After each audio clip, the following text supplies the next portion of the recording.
Put your video on. Okay, good afternoon all.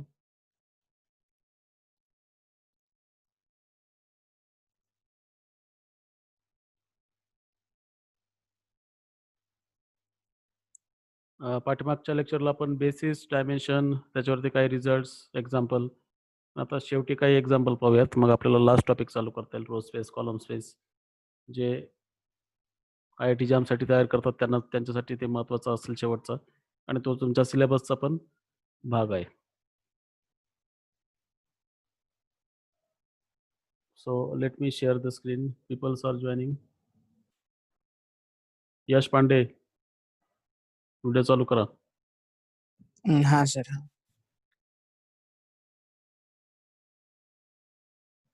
Ashwini Hundekar,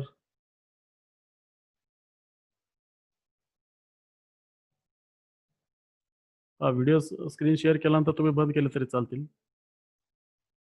29 म्हणजे कमी लोक जॉईन झालेत आणखी.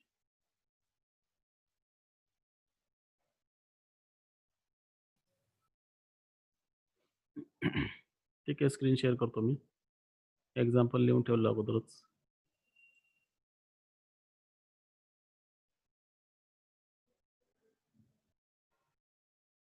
हे एक्झाम्पल सर्वांनी सोडवलं असेल. आता या टाईपचे एक्झाम्पल तसे महत्त्वाचे आहेत. एंट्रन्स पॉईंट ऑफ व्ह्यू असेल, MCQ असतील, तर काय करायचं तुम्हाला, डायमेन्शन आणि बेसिस काढायचे आहेत. Solution space. सोल्युशन स्पेस म्हणजे एक होमोजेनियस सिस्टम दिलेली असते. BSc first year in algebra paper we already have discussed the homogeneous system is always consistent. It depends on rank. If rank equal to number of variables, then it has 12 solutions.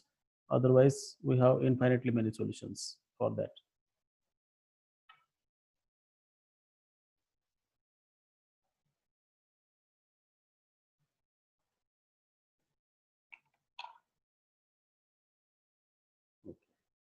So these two systems and exercise, more example are on page number 49. You can go for that. We'll solve these two examples and example number 14, 15 from the same page in the today's class. So two homogeneous systems are given and we want to find the dimension basis for the solution space. The solution space म्हणजे काय ते सांगतो अगोदर. तुला एखादी homogeneous system दिली असेल,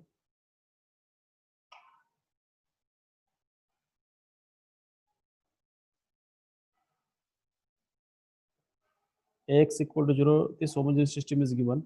The solution space, समजा आपण त्याला मी W नाव दिलं. Solution space denoted W. All the x असे वेक्टर x.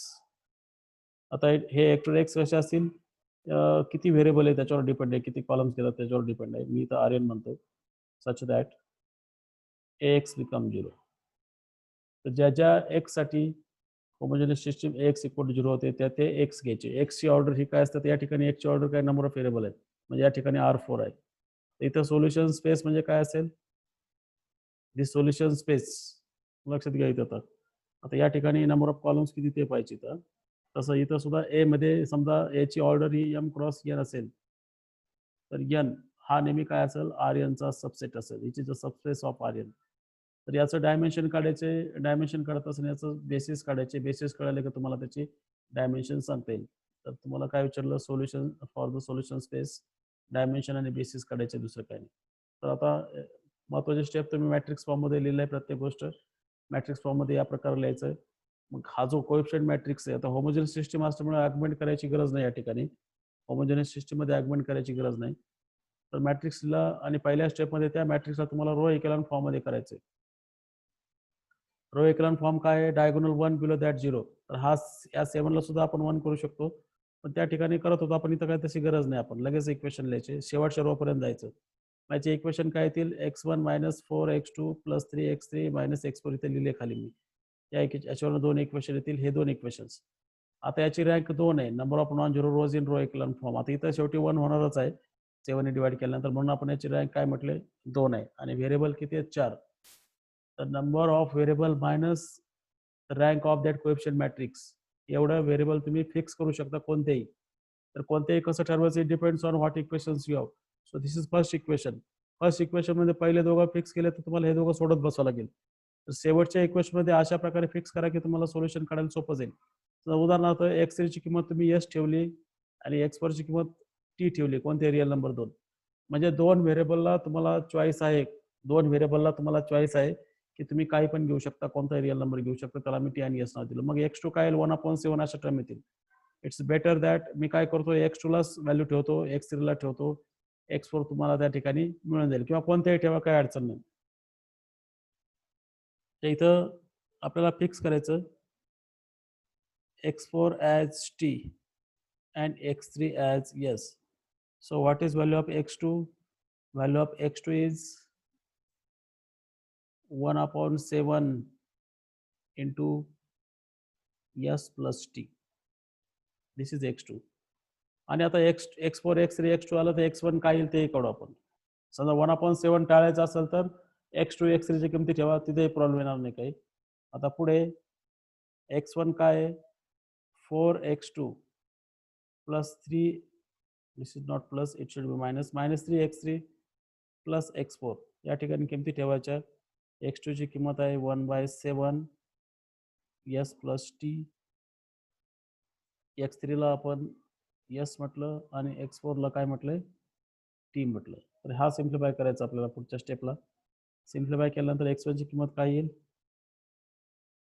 सिम्प्लिफाय केल्यानंतर x1 ची किंमत येईल 4/7 s plus 4/7 t minus 3s plus t यांची ॲडिशन करा.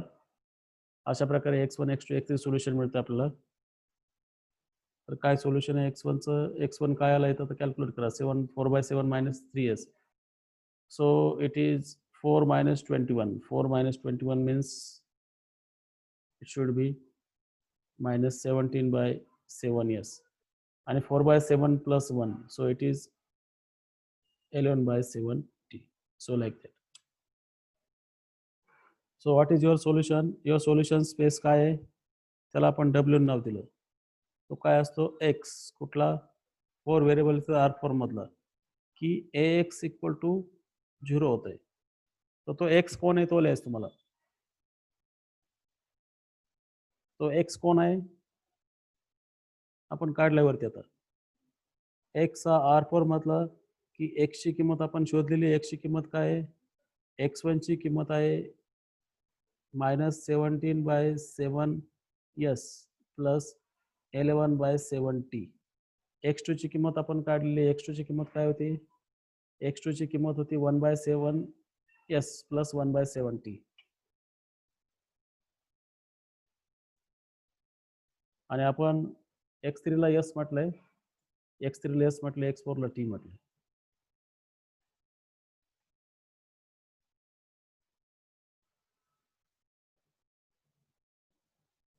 ठीक, या ठिकाणी s/7 प्लस t/7.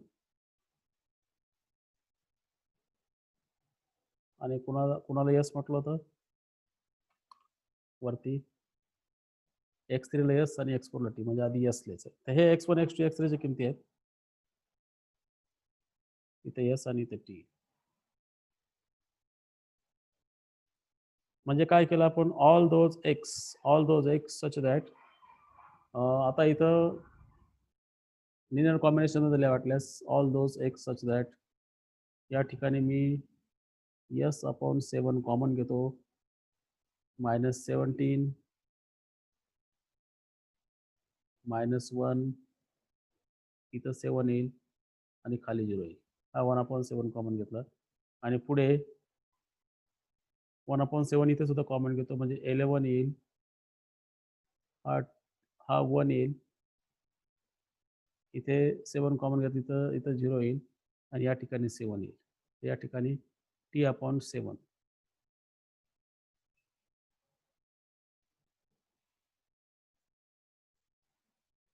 हे दोन लिनियरली इंडिपेंडंट नंबर मिळाले आपल्याला. जेवढे व्हेरिएबल फिक्स केले तेवढी त्याची डायमेन्शन असते, एवढं लक्षात ठेवा. इथं असं एक्स लिहायचं की आपल्याला एक्स काय असलं पाहिजे, your X is, your should right X equal to, your X is like this, -17 -1 7 0 times, याला मी एस डॅश म्हणतो. एस डॅश म्हणजे s/7, 11 1 0 7. कारण मी एस ची किंमत काय घेऊ शकतो किंवा एस ची किंमत 7 घेतली तर 1च येईल T dash where S dash म्हणजे S by T S by 7 and T dash म्हणजे T by 7 all real numbers. तर इथं प्रत्येक सोल्युशन प्रत्येक यांच्या लिनियर कॉम्बिनेशन मध्ये दिलं आपण. यांच्या लिनियर कॉम्बिनेशन म्हणजे काय आलं डब्ल्यू काय आला W is the linear span of 2 vectors. या वेक्टर्सला मी म्हटलं -17 -1 7 0 and 11 1 0 7. The solution space is the linear span of these two. मग डायमेन्शन ऑफ डब्ल्यू काय असेल 2 आणि याचे बेसिस काय हे 2 वेक्टर्स लिहून टाकायचे त्याच्या बेसिसमध्ये. याला मी समजा यू नाव दिलं याला व्ही नाव दिलं, याचे बेसिस यू आणि व्ही. तर अशा प्रकारे हे सॉल्व्ह करायचं एक्झाम्पल. पुस्तकामध्ये थोडं चुकीचं सॉल्व्ह दिलं त्यांनी. बेसिस वेगळे राहू शकतात ना तुमचे, तुम्ही डिपेंड. तुम्ही जर 7 ला मध्ये ठेवलं असतं तर आपण 7 या फॉर्ममध्ये आलं असेल. तुम्ही इझिली चेक करू शकता हे 2 वेक्टर्स काय आहेत लिनियरली इंडिपेंडंट आहेत. आणि विच स्पॅन्स व्ही म्हणजे डब्ल्यूला स्पॅन करतात आणि ते लिनियरली इंडिपेंडंट आहे. म्हणजे डब्ल्यूचे बेसिस हे 2 वेक्टर आहे म्हणजे त्याची डायमेन्शन 2 आहे. जेवढे व्हेरिएबल फिक्स केले म्हणजे rank minus number of variable minus rank. त्या मॅट्रिक्सची रँक कुठून वजा करायची व्हेरिएबलमधून वजा करायची. म्हणजे 4 minus the rank gives the dimension. ही गोष्ट लक्षात घ्या. दुसरं एक्झाम्पल आपण पाहूयात त्या ठिकाणी दिलं. दुसरं एक्झाम्पल कोणतं आहे पहा. हे 3 इक्वेशन्स दिलेत आणि व्हेरिएबल मला वाटतं 5 दिलेत. ठीक आहे.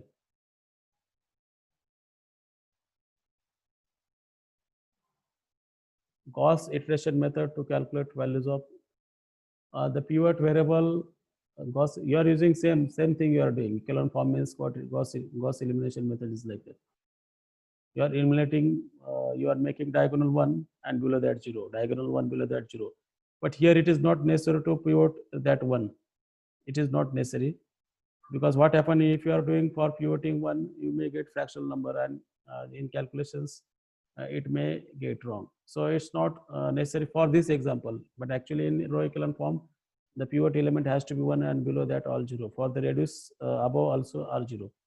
The doing echelon form and Gauss iteration is one and the same. But Gauss iteration is used in numerical analysis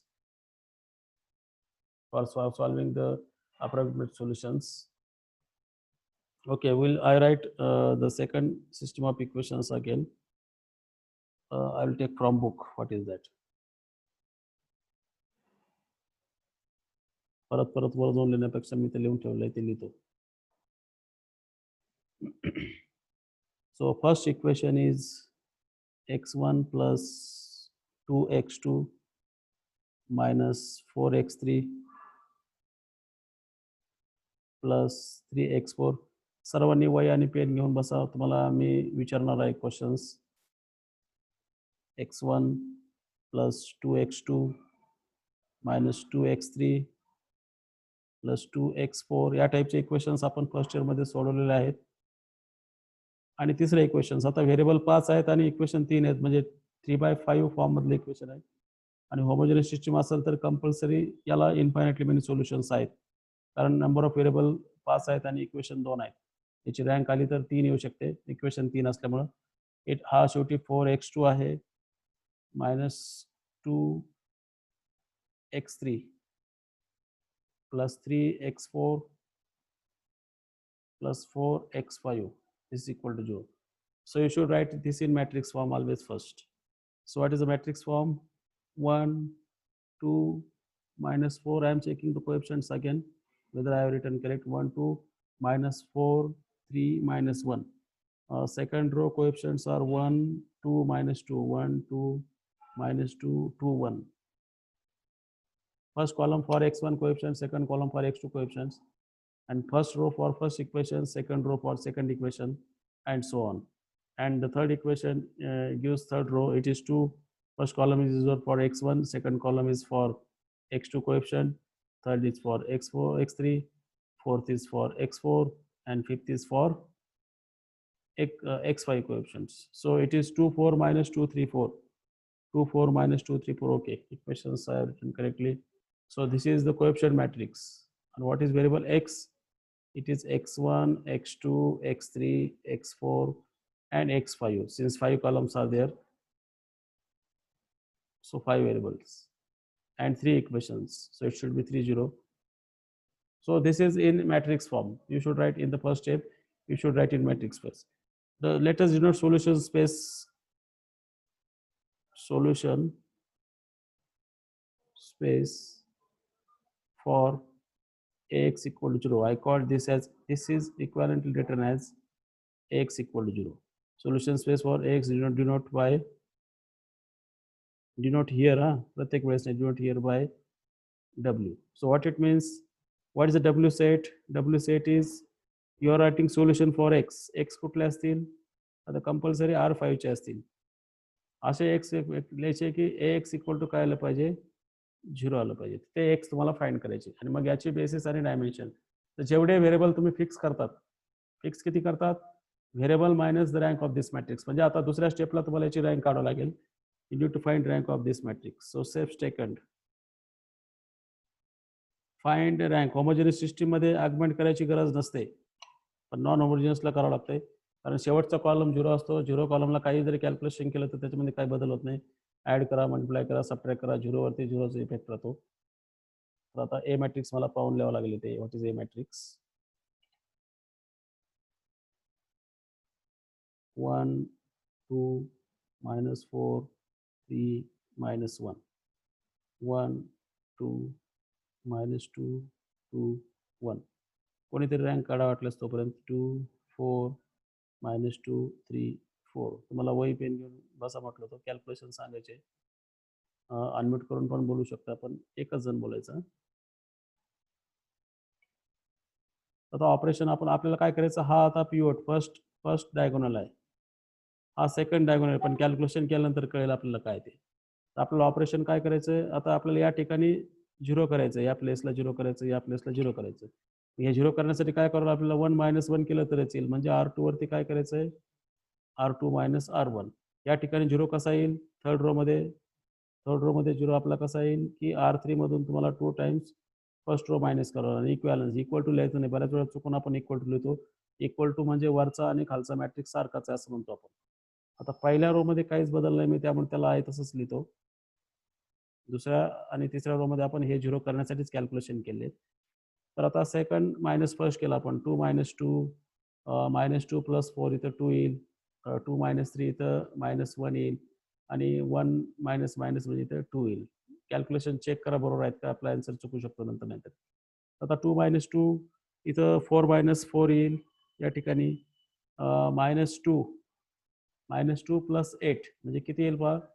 -2 + 8 म्हणजे 6. कोणी केलं असेल तर सांगा कॅल्क्युलेशन. -2 + 8 म्हणजे 6 आणि 3 - 6 म्हणजे -3 आणि पुढे 4 + 2 म्हणजे 6. बघा आता दुसरा आणि तिसरा रो आपल्याला सारखाच दिसतोय इथे. डिवाइड बाय 2 करूच नका. आपल्याला आता हा फर्स्ट लीडिंग वन आहे, याला पिव्होट एलिमेंट म्हणतात गॉस इटरेशन मध्ये. याच्या खाली 0 करायचे. दुसरा खाली सगळ्या रो कडे पाहायचं. याच्यानंतर याच्या राईट साईडला इमिजिएट 1 करता येणार नाही आता इथं. हे जिथं पण 0 आहे आणि इथं पण 0 आहे, म्हणजे दुसरा पिव्होट तुमचा हा आहे. मग याच्या खाली 0 करायचं, रो एकलन फॉर्म करायचं असेल तर, आणि रेड्यूस रो एकलन करायचं असेल तर याच्या वरती 0 करायचं. तर या 2चा आता सध्या 2 ने डिवाइड केलं तर 1/2 टर्म येते, म्हणून असं आपण सगळ्यात शेवटी आपण डिवाइड करून 1 करू शकतो. शक्यतो फ्रॅक्शनल नंबर अवॉइड करायचे. आपण कॅल्क्युलेशन मध्ये वीक असाल तर, कॅल्क्युलेशन मध्ये परफेक्ट असाल तर तुम्ही करू शकता तसं. तर मला सेकंड रोचा वापर करून थर्ड रो मी 0 करू शकतो, कारण सेकंड रो आणि थर्ड रो डिपेंडंट आहेत.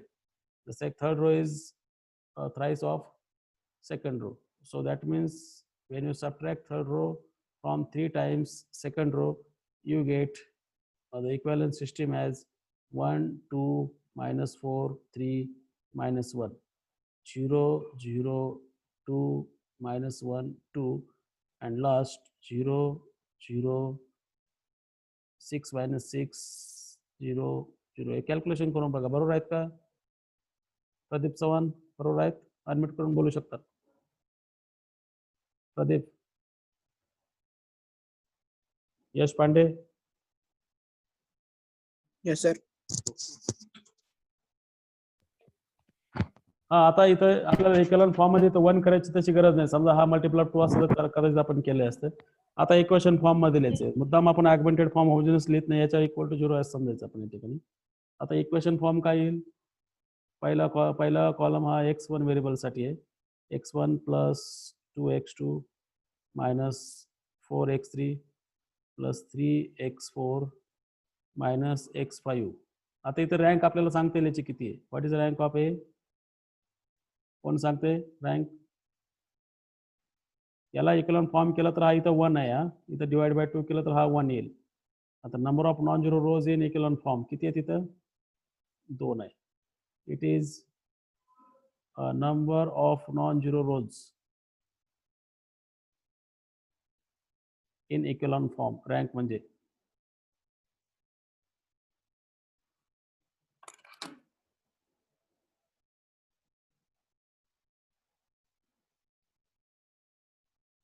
ओके. आन्सर दिले सगळ्यांना बरोबर. ठीक आहे. हे पहिलं इक्वेशन. दुसरं इक्वेशन मी याला काय डिवाइड बाय 1 2 करत नाही, याला आहे तसंच लिहितो. आता हा 0x1 आहे, 0x2 म्हणजे 2 टाइम्स x3, 2 टाइम्स x3 नंतर minus x4 plus 2 times x5. या इक्वेशन मधून आपल्याला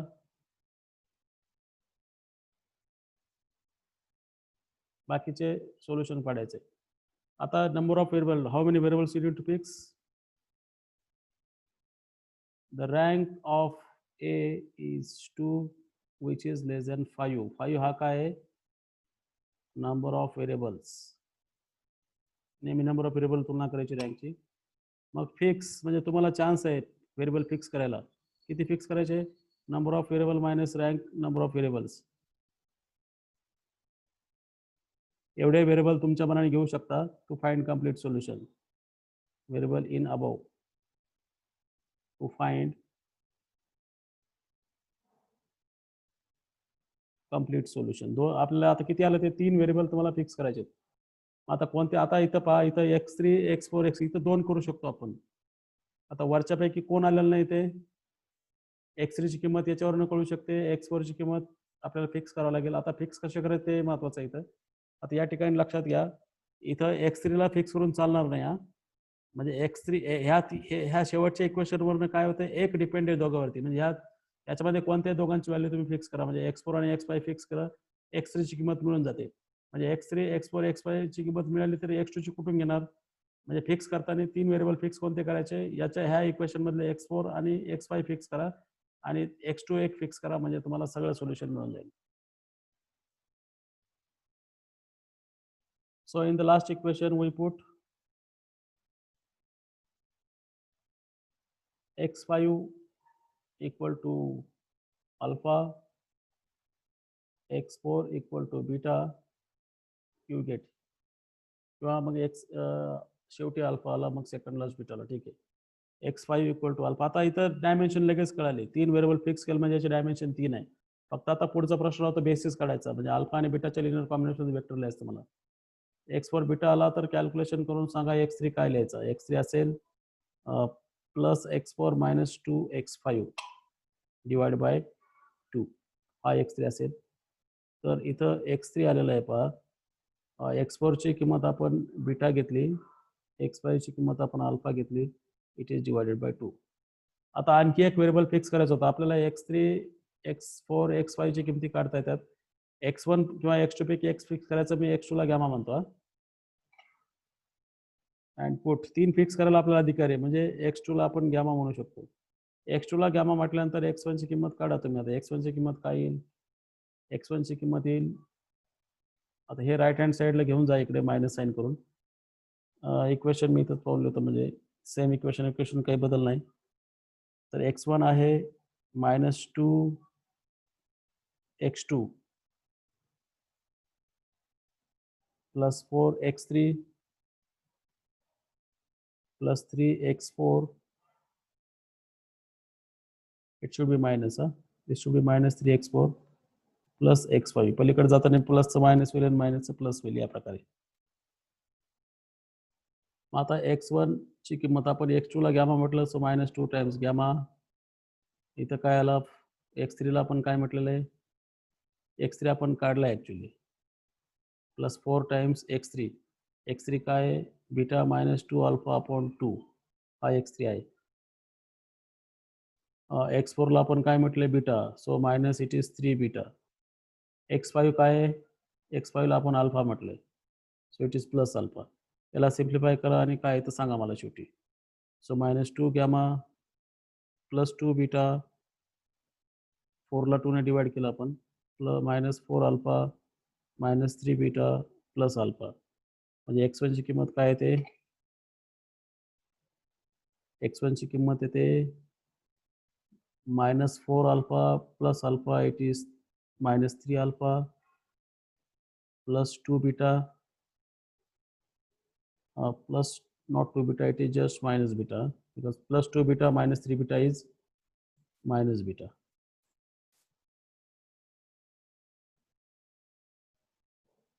Plus 2 beta minus 3 beta, नंतर minus 2 gamma. बरोबर आहे का बघा? आणि हे सॅटिस्फाय करतं. आता म्हणजे x काय आला?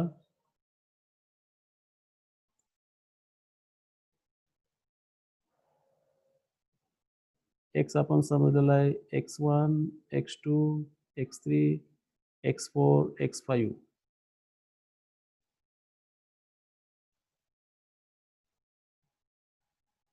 तर इथं आता किमती ठेवायच्या आपल्याला.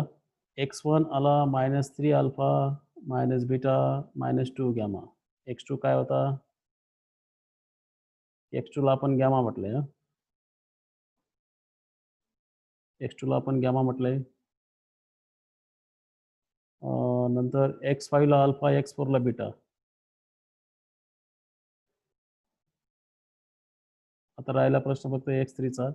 x3 काय होता? x3 होता बीटा मायनस 2 अल्फा अपॉन 2.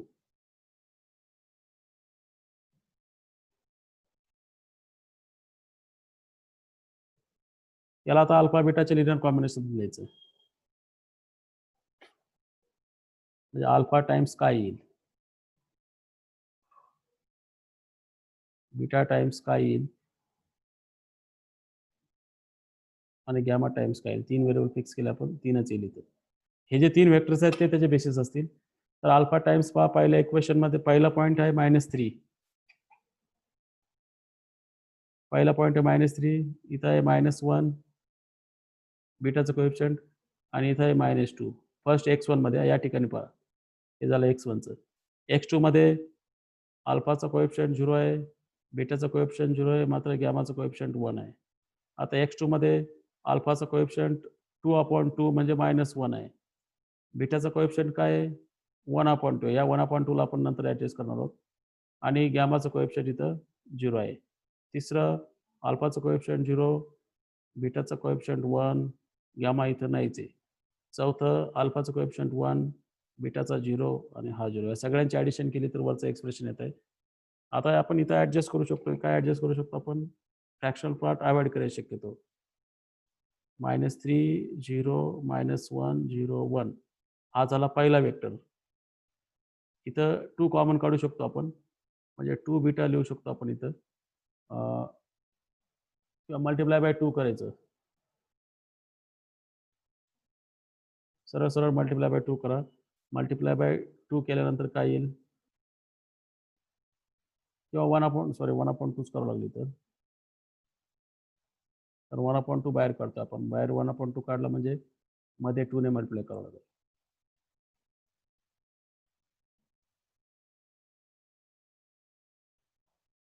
म्हणजे -2, 0, 1, 2 आणि शेवटी 0.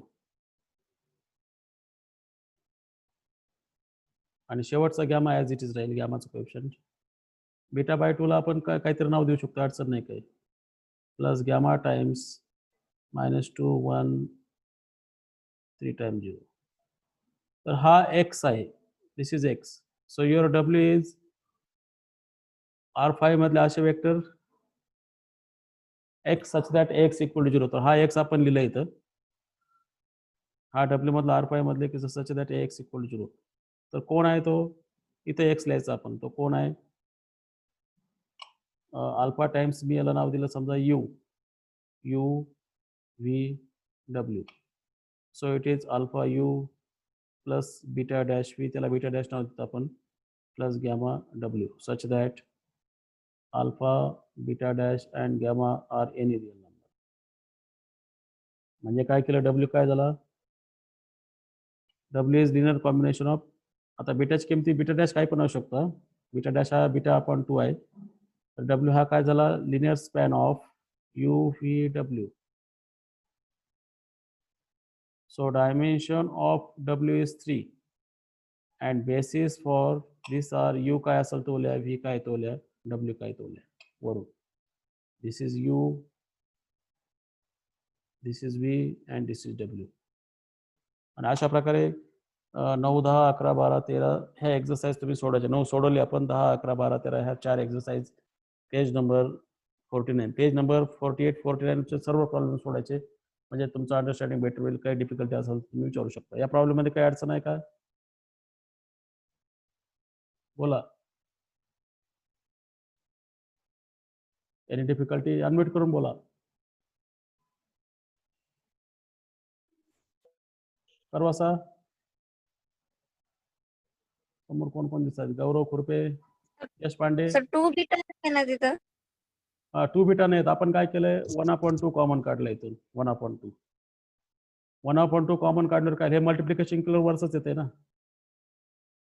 इथून 1/2 कॉमन घेतलं ना आपण.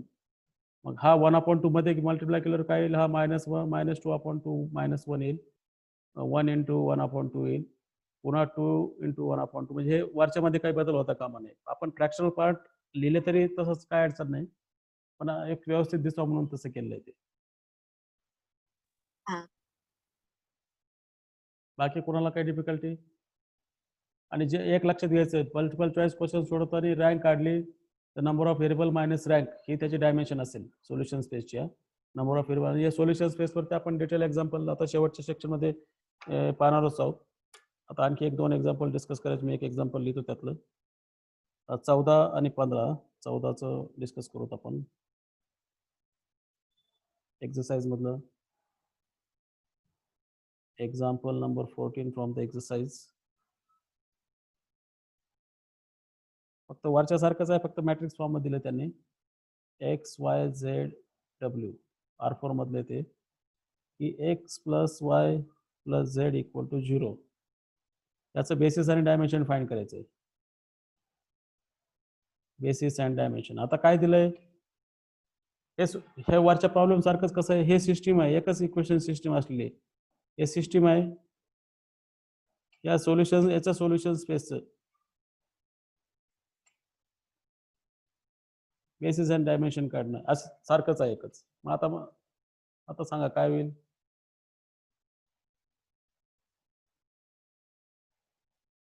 MCQ मध्ये बेसिस आपण पाहायचं कोणतं, त्या एखाद्यास काय होईल की 1/2 बेसिस शक्यतो विचारत नाही MCQ मध्ये, डायमेन्शन विचारतील. बेसिस तुम्हाला ठरवता येईल कोण बेसिस आहे आणि कोण नाही, ते त्याच्यासारखा. किंवा डायमेन्शन कळालं तर 3 वेक्टर लिनियर इंडिपेंडंट असेल तर बेसिस असं असते. आलंय दळवे लक्षात? दळवे कुठे आहे, दळवे बोला अनम्यूट करून. आहे सर. हां, बेसिस शक्यतो विचारत नाहीत, कारण बेसिस वेगवेगळे राहू शकतात म्हणून. आता हे याचं, ह्या डब्ल्यूचं तुम्हाला बेसिस डायमेन्शन काढायचं म्हणजेच ह्या सोल्युशन स्पेस काढल्यासारखे. आता इथे एकच सिस्टीम आहे, मॅट्रिक्स एकच रो आहे, याची रँक काय असेल सांगा, अनम्यूट करून कोणतरी बोला पटकन. याची रँक काय, त्याला इक्वलन फॉर्म करायची पण गरज नाही. याची रँक 1 आहे. याची रँक 1 आणि व्हेरिएबल किती आपले 3, म्हणजे 3 वजा 1, 2 व्हेरिएबल फिक्स करायचे. याची डायमेन्शन 2 आहे. या प्रॉब्लेमची डायमेन्शन 2 आहे. आता बेसिस कसे काढायचे ते वरच्या एक्झाम्पलमध्ये समजा. 2 व्हेरिएबल फिक्स करायचे, समजा काय म्हणून मी वायची किंमत एस घेतो आणि झेडची किंमत टी घेतो, म्हणजे एक्स काय येईल -s -t. मग पुन्हा एक्स वाय झेड आपण लिहिलं तर काय येतोय -s -t, यस आणि टी. याला आपण लिहिलं, एस कॉमन काढला तर -1 1 0 आणि टी कॉमन काढला तर -1 0 1. तर हे 2 वेक्टर त्याचे बेसिस आहेत, हे 2. These two vectors are the basis for it. आलं लक्षात? म्हणजे शेवटचा प्रॉब्लेम पण आपल्याला डिस्कस करता येईल. हे प्रॉब्लेम सोडवणं म्हणजे सोल्युशन स्पेस काढल्यासारखंच. इथं फक्त एकच इक्वेशन दिले, एक इक्वेशन 3 व्हेरिएबल दिले. एक इक्वेशन 3 व्हेरिएबल दिलं म्हणजे त्याची रँक 1 आहे. फक्त एकच व्हेरिएबल काय आहे, सगळ्यावर अवलंबून आहे. आता कोणता एक आहे ते आपण ठरवायचं. मी आणि वाय आणि झेडवर अवलंबून एक्स ठरवलाय. आपल्या मनावर आहे, कोणाला अवलंबून ठेवायचं. एखादा मनाने एक्स आणि वाय ठेवू शकता. एक्स आणि वायची किंमत ठेवू शकता. हे बेसिसमध्ये बदललेली, कारण बेसिस काही युनिक नाहीत. बेसिस त्या सोल्युशन स्पेसला भरपूर आहेत. आता एस आणि टी हे कोणते रिअल नंबर आहे, अशा एस आणि टी तुम्ही 0 घेऊ शकता, एस आणि टी 1 1 घेऊ शकता, एस आणि टी 1 -1 घेऊ शकता. अशा प्रकारे इन्फायनाइट मेनी सोल्युशन्स आपण त्या ठिकाणी सांगत असतो. ऍक्च्युली हा प्लेन आहे, प्लेन पासिंग थ्रू ओरिजिन, आणि त्या प्लेनवरती इन्फायनाइट मेनी पॉईंट्स आहेत. आणि शेवटचं एक्झाम्पल, अटेंडन्स मार्क करा सर्वजण, तोपर्यंत एक्झाम्पल लिहितो मी. शेवटचं एक्झाम्पल या सेक्शन मधलं सेम टाईपचा प्रॉब्लेम आहे. एक्स वाय झेड डब्ल्यू म्हणजे आर फॉर मधलाच आहे. X Y Z W such that y plus z equal to 0 and x equal to 2w. Find dimension of w and basis for w. म्हणजे हा problem कसा झाला solve किंवा solution space basis and dimension. find basis and dimension for the solution space y plus z equal to 0 आणि इथं x minus 2w equal to 0. बस हे दोघं एकच आहेत, वेगवेगळं काही नाही. हे दोघं काय आहेत, एकच आहेत. मग सोडवता येईल तुम्हाला हा पण. तरी मॅट्रिक्स फॉर्ममध्ये लिहूत आपण इमिजिएट. त्याचा मॅट्रिक्स फॉर्म काय येतो, एक्सचे कोएफिशियंट 0 आहे, वायचा 1, झेडचा 1, एक्सचं कोएफिशियंट 1 आहे, वायचा 0 आहे, वायचा 0 आहे, आणि डब्ल्यूचा वरती 0 आहे. इथं झेडचा 0 आहे, डब्ल्यूचा -2 आहे. तर याला आपण एक्सचेंज करून पहिल्या रो लिहू शकतो. याला आपण समजा एक्सचेंज केलं, इथं एक्सचेंज केलं तर 1 0 0 -2 0 1 1 0 एक्सचेंज ऑपरेशन केलं. समजा मी ऑपरेशन काय लिहित नाही, ते वेळेच्या अभावी आपण पटपट याला सॉल्व्ह करूयात. रँक पण लगेच सांगतील तुम्हाला याची किती रँक आहे. ऑलरेडी 2 आहे 2. कारण हा लिडिंग 1 आणि हा लिडिंग 1, याची रँक 2 आहे. व्हेरिएबल किती आहेत, व्हेरिएबल 4 किती, आहेत. 4 4 आहेत. आहेत. X Y Z W 4 variables आहेत, 4 कॉलम मध्ये. 4 वजा 2 म्हणजे 2 फिक्स करायचे, आणि जे फिक्स केले तेच काय असते, नंबर ऑफ डायमेन्शन असते.